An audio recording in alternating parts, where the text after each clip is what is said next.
Hello and welcome to A Few Minutes With. Some of you, or many of you, may notice I've actually changed the title since last week. The conversation was so rich, and I certainly don't want people to feel bound by 5 minutes, that it's now been extended and is a little more broad title, so it's now A Few Minutes With. And today it's my privilege and my honor to have as my guest the 26th Presiding Bishop of the Episcopal Church, Katharine Jefferts Schori, who is no stranger to any of you. So Bishop Katharine, thank you so much for being with me today. You're welcome, and I thank you for the opportunity. I'd like to begin, if we could, reflecting a little bit on Holy Week. As we move into particularly Maundy, Thursday, and Good Friday, it's theologically and liturgically a time of experiencing sorrow and grief and darkness through the words of the liturgy and through the scripture and the experience of Jesus and the disciples. But where we find ourselves this year, I think this Holy Week is going to give people an even deeper sense of grief and longing and separation that we're feeling at this time. But I think out of that, there could possibly be gifts as well. So I wanted to give you an opportunity to reflect on how you may be feeling about this and where you see some gifts that may actually come out of diving even more deeply into this time. Well, I think this year in particular is an opportunity for people to consider and really to empathize, to climb into the place where Jesus and his disciples were in the waning days of his mortal life. They were anxious, fearful, and we've got plenty of reports of that, and being closed in on. The Romans and their henchmen were squeezing closer and closer and closer. No one knew what was going to happen, even though Jesus seems to have had a pretty clear understanding of where his mortal life was going to end. I think many people globally are feeling the same kinds of things that he must have felt in this hour. Mm-hmm. It's a time filled with opportunity to be in solidarity with others who are feeling much the way his disciples did. It's an opportunity to reflect on our own mortality, on what we feel is most central to our lives as Christians. Mm-hmm. I think you're absolutely right. It is a gift, and it's an opportunity for us to enter more deeply into understanding what Jesus and his disciples walked in their narrowing circumstances and location. Mm-hmm. You know, as we move beyond this and moving ahead to Holy Weeks in the future, without changing anything liturgically, do you think that the depth in which we're experiencing Holy Week this year may carry forward and people will just have this much greater and deeper sense as a growing out of this experience that we're having now? I would certainly hope so. I believe that most conscious, aware human beings have a greater sense of their own mortality and the fleetness of this life, its preciousness, and its opportunity to share the most basic thing that we have as human beings, and which is to love our neighbors. Mm-hmm.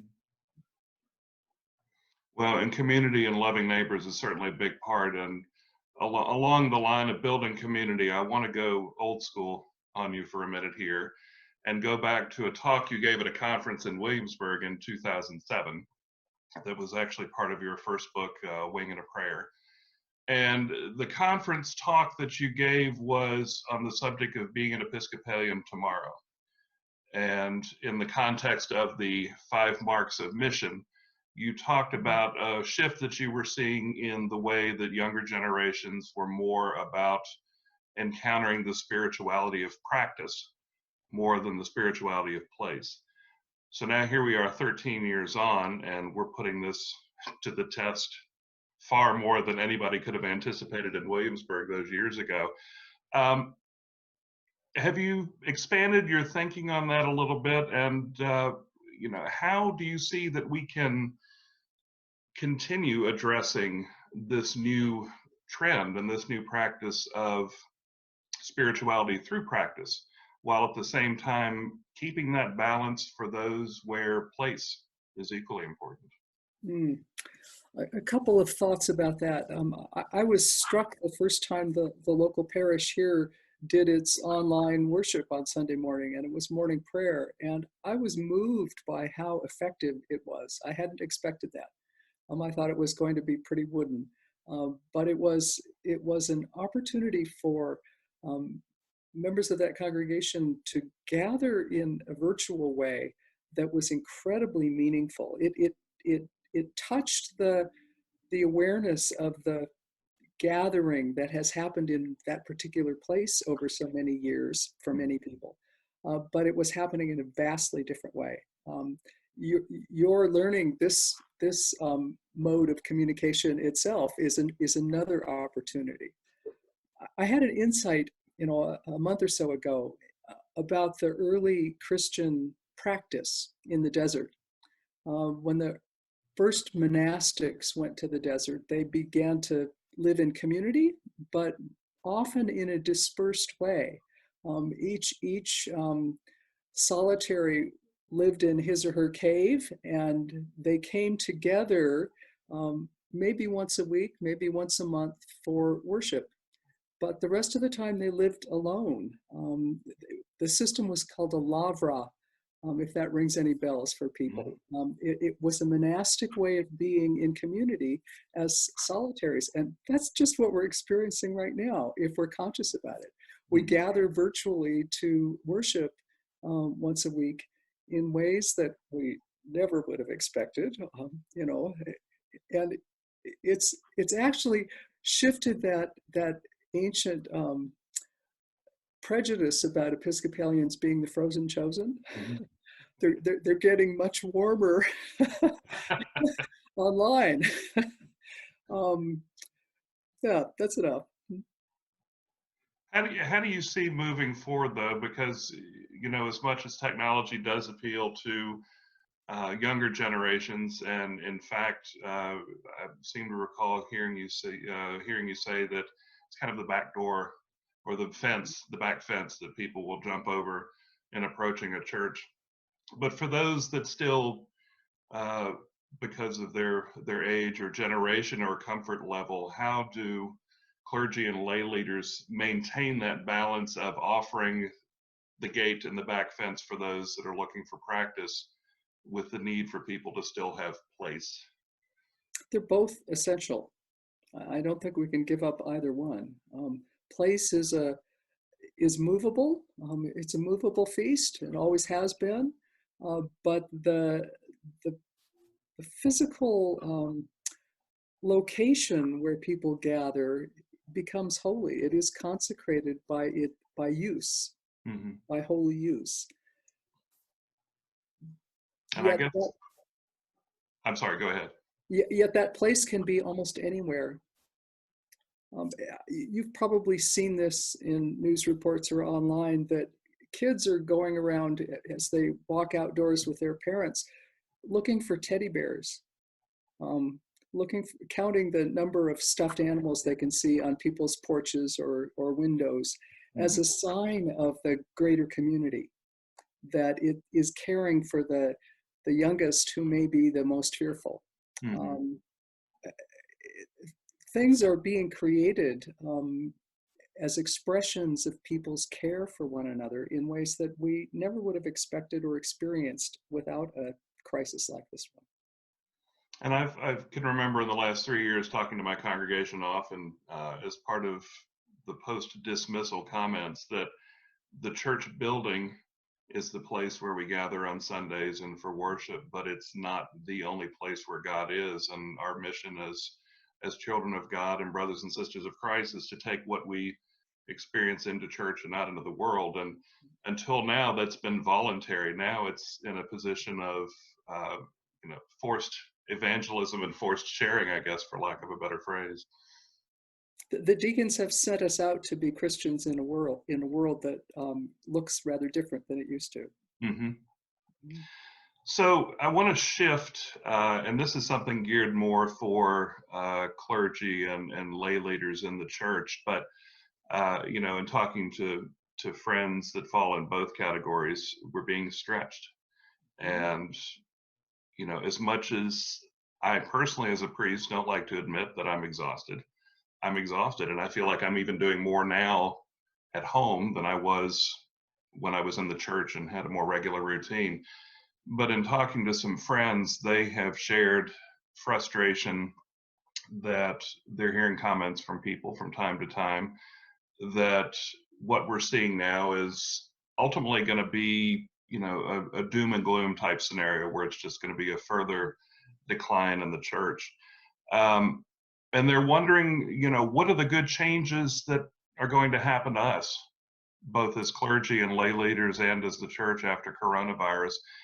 And I kind of hear that, not desperation, but fear and uncertainty coming out of this place of weariness. So if you were still, in your diocese in Nevada or California, or even as presiding bishop, and you were talking to a group of clergy, how would you encourage them to take time to be sure that they're preaching the gospel to themselves, even as they're preaching it and sharing it with their congregations? Are you exercising Sabbath? Are you living Sabbath? That's the place I would start. It's essential for every single one of us. It's one of the mandates, the mandata. Take Sabbath. If we cannot love ourselves, we have nothing to love our neighbors with. Mm-hmm. We need to give thanks for the possibility of rest that is built into creation. Mm-hmm. And we need to take it very seriously. If you get run down, your immune system isn't functioning, you're going to get sick from something. It may not be the coronavirus, but you may become sick from exhaustion. Take care of yourself. Love yourself as you are loved.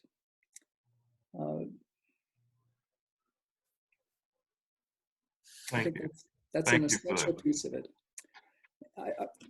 There is good news in what we are experiencing. If you have tracked the numbers of viewers who join your online services, you may discover that they exceed the number of parishioners you can claim, or the number of people you have been seeing in the pews on Sunday morning. I think that's a remarkably hopeful expression of both human need for a sense of transcendence and a sense of being held, and the reality that people are spiritually hungry. Mm-hmm. And we can feed one another. And I do wonder too, and we talked a little bit about this before we started the recording, wondering how this may even change seminary education moving forward, because people often ask me, is there something I didn't learn in seminary? And I can now say this I didn't learn in seminary. So I wonder if there'll be a changing focus on that. I know my alma mater, VTS, is already focused heavily on digital ministry, but I'm wondering if this is something that will change the scope and dynamic of seminary education moving forward. Well, it has been changing it for 10, 15, 20 years. The first online classes were held, 15, 20 to 25 years ago, actually. I think in the 90s there were some. Seminaries have gone to online learning right now. Mm-hmm. They will finish the rest of this academic year online. The short summer intensives are going to be online in most places, at least the ones in June and maybe farther into the summer. We have an ability to communicate with others that is radically expanded. Mm-hmm. And in ways like this, I think it's phenomenally more effective than a telephone call. When we can see the human response to what is being talked about, we can bless each other in the midst of that. and we can bless people across the world if we're willing to deal with the time zone challenges. It connects us with people we would rarely have an opportunity to connect with. Absolutely. And at the end of the day, regardless of all the changes that are making, Easter is coming. Mm-hmm. Easter is Amen, coming. brother. Amen. Well, Bishop, thank you so much. I continue to learn from you. I'm still grateful for the opportunity I had to take your theology and creation class at VTS. My senior year was a great experience, and I'm still trying to find new ways of sharing that with my own congregation. So I'm personally grateful for the influence you had in my development of as a priest and where I am now. So thank you for that, and thank you for being with me today. Well, thank you, and thank you for that opportunity to be present with you in your seminarian parish. It was a delight. Thank you so much. Please give my best to your family, and I hope you have a wonderful, wonderful Easter, and hope we get to see you soon. And you as well. Joy Thank is among us. God bless you. Thank you.